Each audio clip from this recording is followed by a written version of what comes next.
il y a une petite attaque qui se forme, que je clone, le boulet, regardez ça, à peine le temps de lancer un rocher, on remet le moment parce que c'est trop satisfaisant pour ne pas le revisionner, bûcheron, sortir de la nuit. Tout simplement avec un clonage et une arène enragée, recette magique, le boulet, regardez ça, complètement largué, la tour tombe, mais c'est un effondrement total, et les deux sorcières ici, regardez ça, l'efficacité. Une sorcière de la nuit normale, une sorcière de la nuit clonée, une arène en rage, et le 3-0. Comment atteindre, voire dépasser les 10 victoires dans le nouveau tournoi de rage? Bonjour à tous et bienvenue dans cette nouvelle vidéo consacrée au jeu de stratégie Clash Royale. Aujourd'hui, comme le titre l'indique, nous allons voir comment atteindre, voire dépasser donc les 10 victoires, chiffre symbolique, dans le tournoi de rage. Comme vous le voyez, certes le tournoi touche à sa fin, mais nous nous en doutons, il y en aura d'autres. Et pour les autres, je vous dévoile un deck qui, en plus de vous permettre d'atteindre les 10 victoires, vous offre des parties spectaculaires et même très satisfaisantes. C'est un deck clonage. Fin du suspense. Clonage, bûcheron, flux à squelette, flèche, sorcière de la nuit, dragon de l'enfer, prince, électro, sorcier. Des cartes assez rapides et des cartes qui voient leur force mais complètement dupliquées, multipliées en fait par le sort de rage qui recouvre toute l'arène. Sort de rage exacerbé par un bûcheron, voire par un double bûcheron, bûcheron cloné donc. Et en fait, cette association de sort de rage et de petites troupes, vous voyez, fût de squelette, chauve-souris de la sorcière de la nuit, peuvent faire très mal à l'adversaire et surtout le prendre par surprise, ce qui peut lui poser des gros problèmes. Une illustration vaudra mieux que 1000 mots. Certes, je suis à 4 défaites, parce que ce deck-là a une énorme faiblesse qui m'a fait défaut, qui m'a porté préjudice en tout cas 2 fois, ce sont les bâtiments. Vous voyez, les gens qui jouent bâtiments, la cabane à gobelins, la fournaise, les cabanes de barbares, vous voyez, c'est un deck qui me pose extrêmement problème parce que je n'ai justement pas le mineur, c'est la carte qu'il me manque. Alors ici, okay, pour l'instant ça ne me gêne pas son deck. Méga Chevalier, c'est une carte qui me... Alors, je vous le dis, quand il y a une sorcière de la nuit avec Bûcheron par exemple, Électro-sorcier, que la carte, le tout est cloné et qu'il y a une Valkyrie qui se pose dessus, la Valkyrie ne fait pas le poids. Bref, alors ici il joue boule de feu comme ça, pourquoi est-ce qu'il ne l'a pas joué avant? Le championnat ne me fait pas peur non plus, c'est pas une carte qui m'a posé problème lorsque je voulais... Allez, lorsque j'utilisais mon deck. Ici, ça va gratter, non. Qu'est-ce que je fais? Bon, on va jouer les flèches quand même. On va jouer les flèches. Ok, il joue chevalier pour défendre. Donc ma tour a un petit peu pris, mais c'est pas grave. C'est sans gravité. Ici, je ne vais pas jouer sorcière de la nuit tout de suite. Je vais construire le jeu. Ok, je joue gobelin géant. Je vais jouer dragon de l'enfer et sorcière de la nuit. Attention qu'il y a la boule de feu qui arrive. J'y ai pensé, mais je ne pense pas qu'il l'a en main, en fait. C'est pour ça que j'ai joué malgré tout comme ça. Il l'avait en main, mais il devait d'abord jouer une carte avant. Oula, par contre, ça, c'était complètement inutile, ça. Du coup, il n'a pas assez pour envoyer la charge. Ici, je pourrais cloner, mais pas encore, pas encore. Pas encore, c'est pas grave. Mon bûcheron va un petit peu gratter, voilà. Enfin, juste sur son de rage, il a gratté. Si je jouais flux à squelette, il va jouer les archères. Voilà, et là, je joue les flèches, plus d'archères, et les squelettes grattent. Il joue les gobelins en panique. Et je suis déjà revenu dans la partie. Alors bien sûr, mon deck n'est pas spécialement lourd, il n'est pas léger non plus, mais son efficacité est révélée dans toute sa splendeur lorsque l'on passe en élixir x2. Élixir x 2,7 ici dans ce mode de jeu en l'occurrence, c'est là que ça fait particulièrement mal. Donc ici, je ne vais pas jouer le dragon de l'enfer comme tout à l'heure, parce qu'il va jouer boule de feu. Bon, ici du coup, je joue les flèches. Je construis le jeu petit à petit, je ne dis pas qu'il ne faut pas réfléchir, ce n'est pas ça que je prône avec mon deck, mais c'est assez intuitif en fait, c'est un deck assez intuitif, assez simple à jouer, il faut juste savoir quand cloner et quand ne pas cloner. Donc ici je vais jouer Dragon de l'Enfer, je vais défendre et en fait je vais envoyer, oui, j'ai pas encore cloné pour le moment, parce que je n'ai pas encore trouvé le moment opportun pour effectuer le clonage justement. Alors ici je pourrais jouer comme ça, Électro derrière, j'aimerais bien qu'il joue boule de feu. Voilà, il l'a joué. Alors, il a joué juste avant que je passe le bûcheron, dommage, mais là, je clone. Là, c'est le moment parce qu'on est en fin de partie. Il joue les flèches, il les a mal mises. Ou le squelette, le méga chevalier qui vient sauver la partie. Le méga chevalier, mais vous voyez, il commence à avoir difficile. Il commence à avoir difficile. Alors, ici, c'est les flèches, du coup. Hop, il va envoyer la grosse brute. Voilà, il l'envoie, mais un petit peu trop tard. Ici, on va, hop, allez, l'électrosorcier pour réinitialiser la pression. Ok, il a raté sa boule de feu. Je reprends l'avantage. Les gobelets ici, ça passe. Ok, il joue le gobelet géant. Je vais jouer le prince. Je garde mon dragon de l'enfer pour éviter sa boule de feu. Ok, là je joue... Il envoie la grosse botte ou pas? Non, il joue tout le temps le chevalier en fait. C'est pour ne pas que son gobelet géant se prenne la charge de mon prince. Mais vous voyez, son gobelet géant se fait complètement canarder en fait. Alors, là on clone, ça y est. Et là ça va passer. Oh oui, oui, regardez le dragon de l'enfer déchaîné, les squelettes. Il est complètement largué, super combat, super combat. La maîtrise de cet adversaire par rapport à ses cartes m'a obligé à me retenir sur le sort de clonage. Voilà, je suis déjà à 11 victoires, donc forcément, échange accepté, super, merci Vettel. Voilà, tu auras ta petite dédicace en vidéo. Et on part pour une 12e victoire. Ce serait bien, c'est un beau palier aussi, ça, 12 victoires. Mais alors, à deck ainsi, quand vous jouez pour 5 victoires dans le tournoi, vos adversaires ne font pas le poids en général. Ils sont surpris par votre deck et ça fait mouche. Ah, il joue pêcheur. Ouf, c'est un deck défensif, ça. C'est un deck bien défensif. Et regardez ça, la rapidité du prince. C'est peut-être le seul défaut qu'on peut trouver au prince, c'est qu'il est lent. Il est un petit peu trop lent des fois. Ben là, c'est plus un problème étant donné qu'il y a des sorts de rage partout. Par contre, là, c'est dommage que je n'aie pas le mineur. Ce sera vraiment la faiblesse de mon deck, c'est de ne pas avoir mis le mineur, en fait. Alors, ça passe ou ça passe pas? Non, il défend. Le problème, c'est qu'avec son bazar à élixir, là, je vais pas avoir facile pour aller le chercher. Et j'ai pas de sort, en fait. J'ai pas de sort conséquent. Ici, il envoie la grosse brute, ok. J'ai joué prince par derrière. Mais là, c'est vrai que pour aller le chercher, ça va pas être évident. C'est vraiment là, je vous l'avais dit tout à l'heure, c'est la grosse faiblesse, c'est que je n'ai pas de quoi aller chercher les bâtiments. Je n'ai pas de mineur. Je pouvais le mettre à la place du prince, mais ça me paraissait trop défensif. Mais ici, attention que... Ah ouais, du coup, il joue... En fait, c'est ça, il joue défensif pour amortir ses... Allez, son bazar, là. Ce truc à élixir. Par contre, ici, avec le clonage, si je prends une tour, ça relance tout. Ça relance tout. Il a envoyé la grosse brute. Par contre, je dois défendre, en fait, des deux côtés, là. Tant pis, je fais comme ça. Voilà, c'est bon. Je vais essayer de jouer électro à droite, à gauche. Mais en fait, voilà, vous voyez l'élixir qu'il a, les pompes à élixir font la différence. Hein. Clairement. Ça aurait été le... Allez, c'est le regret vraiment que j'ai, j'aurais dû mettre mineur, mais... Le prince m'a tellement aidé dans les combats, voilà, c'est le débat. Le débat sera ouvert. Est-ce que j'aurais dû jouer mineur à la place du prince ou à la place d'une autre carte? Peut-être. Peut-être, mais en tout cas, pour la prochaine fois, je le saurai. Quoi qu'il en soit, ce deck-là m'aurait été fidèle durant tout le tournoi. C'est pas un défi, c'est un tournoi. Donc, ouais, mais là, je suis complètement largué. Là, hein. Forcément, on voit, il a de l'élixir à profusion, le mec. Après, dans un temps x2, donc, ça peut encore gagner. Ça peut encore gagner. Par contre, là, ok, A0, 2A, 2A, 2A. Mais là, vous voyez, élixir à gogo, je peux rien faire. Bien joué à lui. Bien joué à lui, il est content. Ben, il la mérite, mais ok, c'est noté. Pour la prochaine fois, je mettrai peut-être le mineur à la place. Néanmoins, le deck m'aura permis d'atteindre les 11 victoires. Alors, je ne sais pas si j'ai un petit historique de ces combats, peut-être. Alors ici, on va être généreux. Hein. On a perdu, mais ça n'enlève rien notre générosité. On donne des cartes. Alors, ce que l'on peut faire, c'est revoir certains moments, les moments les plus satisfaisants de ce magnifique parcours dans le tournoi de rage. Donc, ici, je me souviens pas bien de ce combat. Ah si, contre yeah, si. Alors ici, il y a une tour. En fait, c'est deux tours qui vont tomber, regardez ici. Allez, on va mettre sur 20. La puissance de l'attaque, bûcheron cloné, ballon cloné. Ici,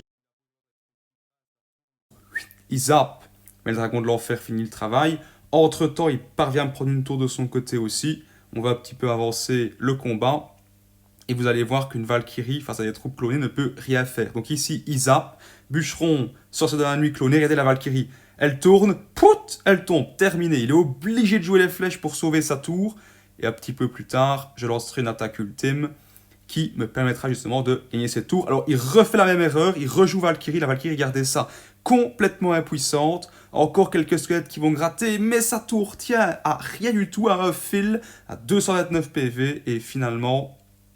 il attaque, je défends, et c'est lors d'une contre-attaque, vous l'avez vu, avec fût à squelette, voilà, que je finirai par prendre la tour. Et ici, vous voyez, je vais cloner pour ne pas qu'il puisse jouer les flèches correctement. Et derrière, avec la double explosion du ballon, ça fait mouche.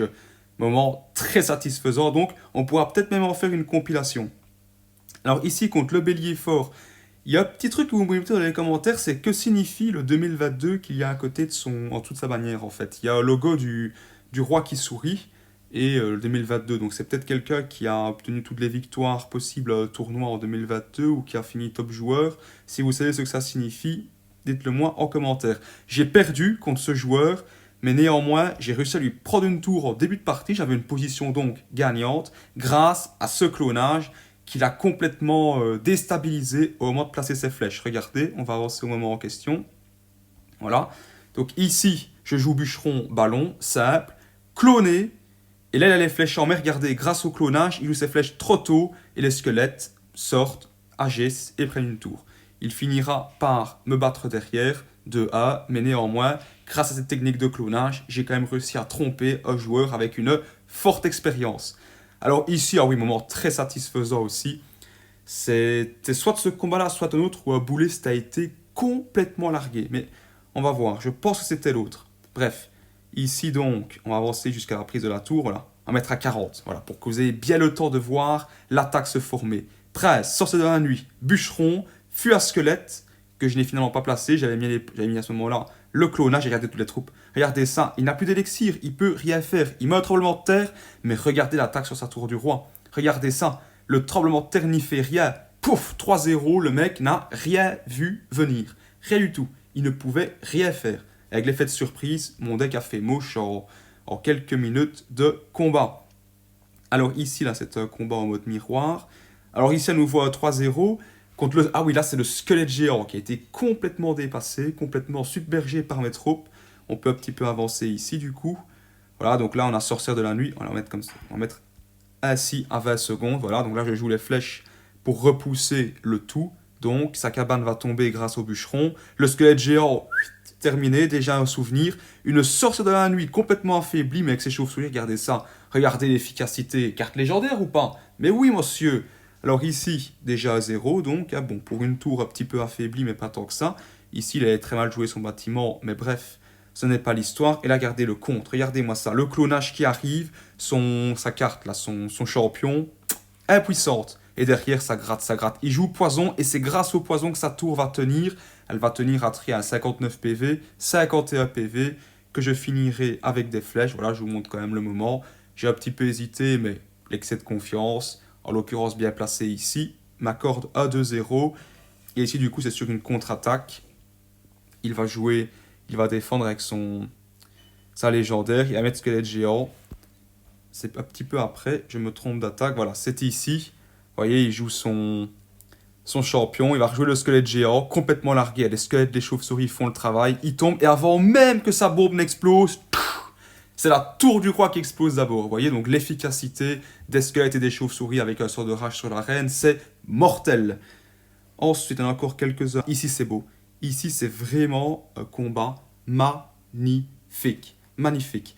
Alors, le boulet, vous savez à quel point je déteste cette carte. Enfin, j'aime bien la jouer, mais quand mon adversaire la joue, je ne supporte pas ça. Eh bien, vous allez voir que là, cette frustration de voir mon adversaire jouer à un bouliste va très vite se transformer en joie de voir ce bouliste se faire écraser comme une punaise. Alors c'est parti, on avance un petit peu, et je crois que c'est ce moment-ci. Non, c'est pas ce moment-là, parce que j'ai juste un ballon tout seul en fait, qui va quand même gratter. Et là, vous voyez, le bouliste qui repousse tout, ça m'énerve, je suis frustré, je suis bien décidé à caler le bouliste.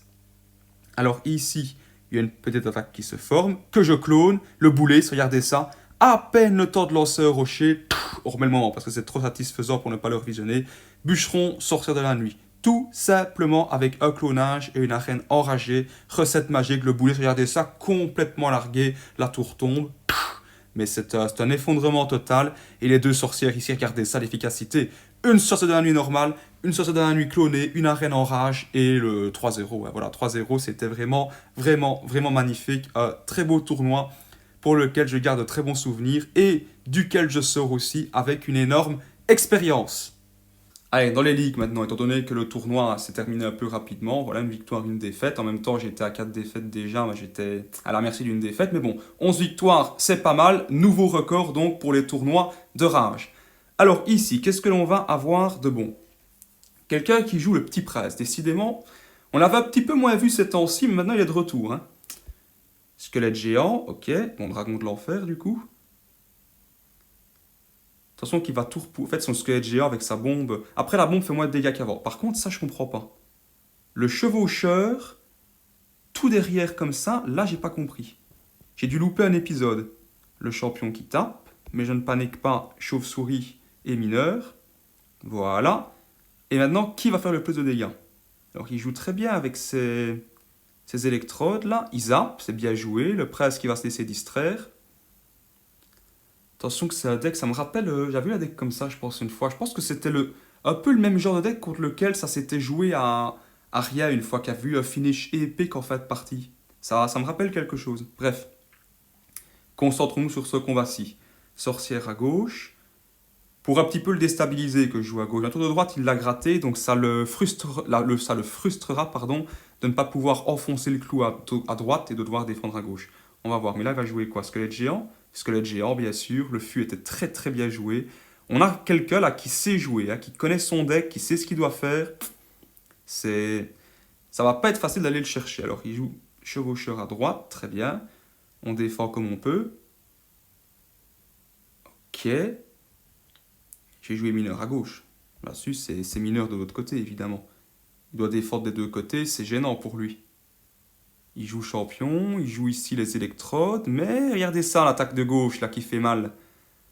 L'attaque de gauche fait mal. Alors ici, je vais jouer sorcière, sur le côté, pour ne pas qu'elle se prenne la charge de la grosse brute, voilà. Et là, comment est-ce qu'il défend? Enfin, comment est-ce qu'il continue l'attaque, surtout? Alors ici, son champion a bien gratté. Maintenant, il y a le presse qui arrive. Il va jouer squelette géant. Hein. Voilà, squelette géant, c'est le passe-partout. Voilà, il a eu le temps de le jouer. Tant pis, j'attaque à gauche. Tant pis. Ma tour de droite, de toute façon, elle est perdue. Il enverra un chevaucheur dessus. Elle tombera tôt ou tard. Donc, pour me maintenir... Voilà, il a 6. Donc là, c'est peut-être l'erreur. L'erreur, on la tient là, peut-être. Là, le méga chevalier, oui, qui bondit. Ah non, il a été repoussé en vol. Alors, en vol, il a été repoussé. Néanmoins, ok, A0, A1, pardon, A1. Attention que sa tour du roi est menacée, là. Hein. Sa tour du roi est menacée. La mienne, je l'ai défendue, et vous voyez, voilà. Son deck était probablement meilleur que le mien, mais en attaquant des deux côtés, je l'ai complètement déstabilisé. Donc voilà, des fois, la victoire peut se jouer, non pas au deck, non pas à la façon de jouer ces derniers, mais à la façon de jouer en général, à la façon d'attaquer les tours de votre adversaire, en l'occurrence à la stratégie. C'est comme ça qu'on peut appeler ça. En tout cas, c'est comme ça que j'appelle ce genre d'opération. On va rejouer un petit combat, voilà, un petit pour la route, voilà. Pour clore cette belle vidéo face à Destroter, ce serait bien de gagner. Une belle partie pédagogique avec un finish épique. Voilà. La commande est passée, place à la préparation. Alors déjà, un mec qui me joue le bourreau, avec ça, je suis pas content. Le bourreau est, comme je l'ai déjà dit, je pense que je l'avais dit dans la dernière vidéo, où c'était... À mon avis, j'ai déjà dû le dire, pardon, je perds un peu même aujourd'hui. Le bourreau est la meilleure carte pour repousser une sorcière. Ma sorcière. Je me l'approprie parce que c'est la sorcière, c'est la carte qui fait que j'en suis là aujourd'hui. Sans elle, je serais encore en Ligue 15, je ne serais nulle part. Alors ici, je joue Pika, ok. Est-ce qu'un Pika comme ça est dangereux pour une tour? Je prépare ma bûche parce que je pense que oui. Oui, il les met en pique, qui gratte. C'est pas grave. Je vais faire tourner mon deck autrement. J'aurais pu jouer la bûche en fait, c'est peut-être une erreur d'avoir laissé gratter. Par contre ici, je joue bouliste alors que je joue Dragon de l'Enfer. En fait, il a tout pour repousser ma sorcière. Il a le bouliste, il a le bourreau. Tout ce qui commence par bout est mauvais pour une sorcière en fait. Bouliste, bourreau. Du coup, il rejoue le bourreau évidemment. Là, il sait que c'est une carte très efficace contre ma sorcière. Du coup, je vais essayer de m'en débarrasser, mais pas facile. Hein. Et en plus, il est très très résistant. Le bourreau est une carte qui résiste à une charge du prince. C'est une carte très très très résistante. Sa résistance est impressionnante. Le problème, c'est qu'il a bouliste, il a bourreau. Je vois pas comment je pourrais aller chercher ce deck-là. À mon avis, il a une roquette aussi. Alors là, le fût à gobelin devant, c'était bien joué. J'ai pas fait attention. Alors le bouliste, là, il l'a très mal joué, en fait, parce que mon prince n'est pas tapé par ses tours. Donc il va devoir rejouer une carte. Puis il joue les gardes. Hein. En fait, ouais, je vois, c'est un deck bouliste, bourreau, garde, gang de gobelins. C'est très défensif. Mais il y a de l'idée, j'aime bien. Il y a de l'idée. Ça promet un beau combat. Et je dis ça alors qu'il reste... Il y a déjà 2 minutes qui se sont écoulées. Flèche aussi. Attention qu'il y a le gang de gobelins qui arrive, donc sorcière, en prévention. Il va le jouer quand même, il va forcer. Il force, il y a la sorcière, mais il le joue quand même, son gang. Hein. Terrible. Alors la sorcière gratte un petit peu. Il a mis une bûche un petit peu, donc flèche et bûche comme moi, dans ses sorts. Il y a de l'idée, il y a de l'idée. Alors ici, il joue sur le... En fait, sa carte d'attaque, c'est le gang, quoi, en fait. C'est le gang de gobelins, tout simplement. Il n'a pas de chevaucheur, il n'a pas de... Bon. Alors ici, j'ai envie de jouer mineur. Ah oui, ça, c'est mineur sur son bourreau, ça. Tout de suite. J'attends qu'il joue les gardes, ou quelque chose dans le genre, pour justifier l'envoi de mes flèches, en fait, mais il n'a pas joué. Je ne sais pas s'il l'a fait exprès de ne pas les jouer, ou si c'est parce qu'il n'avait pas assez d'élixir, mais en tout cas, ne pas avoir placé de garde ni de gobelins m'a empêché quelque part de jouer les flèches. Bon, ici, du coup, c'est bûche, il ne m'aura plus avec cette histoire, il me l'a fait une fois. Ça, c'est l'avantage et l'inconvénient de cette technique avec les fûts à gobelins, c'est que ça peut passer une fois, peut-être 2 fois si je suis distrait, mais pas 3 fois. Alors ici, ok, bon ça c'est mineur. Du coup, le mineur, j'aurais dû le placer plus au centre de l'arène. Ok, oufti. Il a failli pré-shot mes chauves-souris. En fait, quand vous mettez votre carte, il y a une petite demi-seconde qui s'écoule avant que la carte ne se mette, et c'est ça qui me sauve ici. Des fois, on râle, on se dit, mais pourquoi est-ce qu'il y a cette petite seconde? Et là, en l'occurrence, c'est ça qui me sauve. Et là, moi, je réussis le pré-shot. Alors là, c'est terrible. Là, c'est trop. Il rate son pré-shot, je le réussis. Là, c'est... Ça sue, là. Ça sue en face. Qu'est-ce qu'il va faire? Ok. Là, j'ai mal mis ma bûche. Non, c'est bon, c'est bon. C'est passé, c'est placé, c'est placé. Le mineur qui gratte. Le mineur qui gratte. On va jouer sorcière. Et contre le mineur, il fait quoi? Les flèches font 147 de dégâts. Donc encore un coup et c'est bon. Voilà, c'est bon. On peut finir. On peut finir aux flèches. Et super combat, mine de rien. Hein. Ce n'est pas un finish épique, mais c'est un combat très serré. Jusqu'en milieu de partie. Et puis quand on est parti en prolongation, j'ai pris petit à petit l'ascendant. Mais c'était un beau combat. J'espère en tout cas que cette vidéo vous aura plu. On va ouvrir un petit coffre hein, quand même. Hein, parce que le tournoi c'est fini pour nous qu'on va bouder. C'est quoi ça? Paysage enneigé. Bon, d'accord, c'est un petit fond, quoi. Je pense pas que j'utiliserai, mais quoi qu'il en soit, c'est une récompense obtenue supplémentaire. J'espère en tout cas que cette vidéo vous aura plu. Mon deck est libre de droit, hein, comme tous, ça. Donc du coup, pour votre prochain tournoi de rage, vous pourrez l'utiliser.